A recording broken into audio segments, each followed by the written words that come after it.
Namaskar, Jai Shri Krishna. Enunciating text 21, text 22 and text 23 of chapter 1 questions by Vidura of 3rd canto of the status quo of Srimad Bhagavatam. Text 21. Tatrath Shushrava Suruda Vinashtim Vanam Yatha Venuja Vahani Samashrayam Samaspardhaya Dagdham Thanu Shochana Saraswatim Pratyagiyaya Tushnim. At the place of pilgrimage at Prabhasa, it came to his knowledge that all his relatives had died due to violent passion, just as an entire forest burns due to fire produced by the friction of bamboos. After this, he proceeded west, where the river Saraswati flows. Both the Kauravas and the Yadavas were relatives of Vidur, and Vidur heard of their extinction due to fratricidal war. The comparison of the friction of forest bamboos to that of passionate human societies is appropriate. The whole world is compared to a forest. At any moment, there may be a flare-up of fire in the forest due to friction.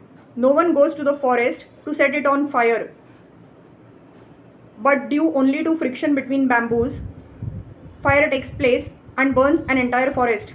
Similarly, in the greater forest of worldly transaction, the fire of war takes place because of the violent passion of the conditioned soul's illusion by the external energy. Such a worldly fire can be extinguished only by the water of the mercy cloud of saints, just as a forest can be extinguished only by rains falling from a cloud. Text 22. Tasyam tritasyo shanaso manoshacha prutho rathagnera sitasya vayoh tirtham sudasasya gavam guhasya yacha shraddha devasya sa asisheve. On the bank of the river Saraswati, there were 11 places of pilgrimage, namely: first, Trita; second, Ushana; third, Manu; fourth, Pruthu; fifth, Agni; sixth, Asita; seventh, Vayu; eighth, Sudasa; ninth, Go; 10th, Guha; and 11th, Shraddha Deva. Vidur visited all of them and duly performed rituals. Text 23. Anyani cheha dvijadeva devaiha kritani nanayatanani vishnoha pratyanga mukhyankita mandirani Yada Darshanat Krishna Manu Smaranti. There were also many other temples of various forms of the Supreme Personality of Godhead Vishnu established by great sages and demigods.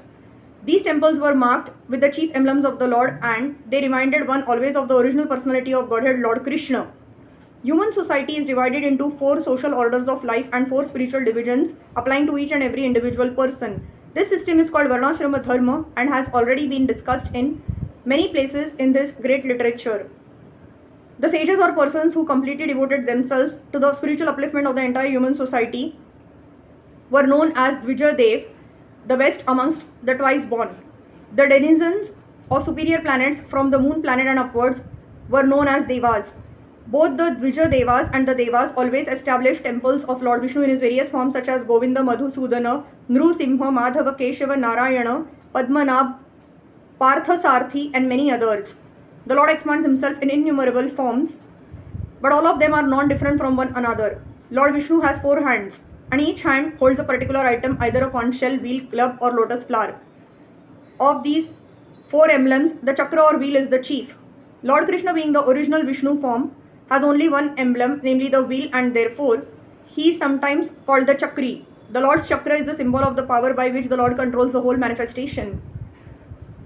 The tops of Vishnu temples were marked with the symbol of the wheel so that people may have the chance to see the symbol from a very long distance and at once remember Lord Krishna.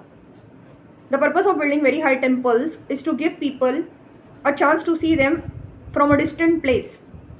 This system is carried on in India whenever a new temple is constructed, and it appears that it is coming down from a time before recorded history.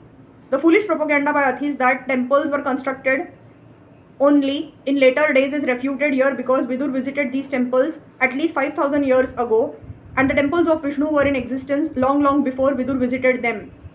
The great sages and demigods never established statues of men or demigods, but they established temples of Vishnu for the benefit of common men to raise them to the platform of God consciousness. Hari Krishna.